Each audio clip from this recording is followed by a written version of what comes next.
Travel agency নিবন্ধন ও নিয়ন্ত্রণ অধ্যাদেশ 2025-এর বেশ কয়েকটি ধারা বাতিলের দাবিতে মানববন্ধন করেছেন চট্টগ্রাম ট্রাভেল এজেন্সি মালিকবৃন্দ। শনিবার সকালে চট্টগ্রাম প্রেস ক্লাবের সামনে এই মানববন্ধন অনুষ্ঠিত হয়।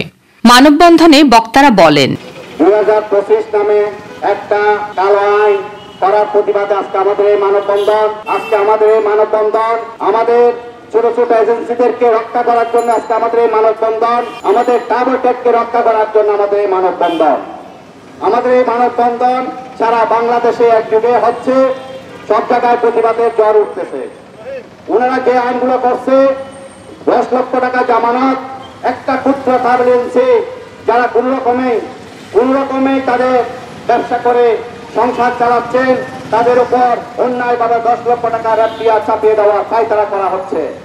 উক্ত অধ্যাদেশের কিছু ধারা অযৌক্তিক ও ব্যবসা বান্ধব নয়। এতে শত শত ট্রাভেল এজেন্সি ব্যবসা ক্ষতিগ্রস্ত হওয়ার আশঙ্কা রয়েছে। অবিলম্বে সংশ্লিষ্ট ধারা বাতিল বা সংশোধনের জন্য সরকারের প্রতি জোর দাবিও জানান তারা। আয়োজকরা আরো বলেন, যৌক্তিক নীতিমালা প্রণয়ন না হলে তারা বৃহত্তর আন্দোলনের কর্মসূচি ঘোষণা করবেন।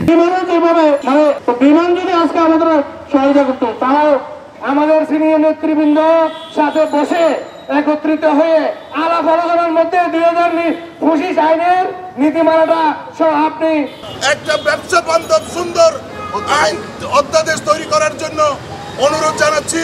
চট্টগ্রাম বা ঢাকা থেকে সৌদি আরব যাইতে 70 থেকে 90 হাজার টাকা লাগে, কিন্তু সেটা হজের মধ্যে দ্বিগুণ করা হলো কেন? এটা আমরা জানতে চাই। নোংর নিউজ, চট্টগ্রাম।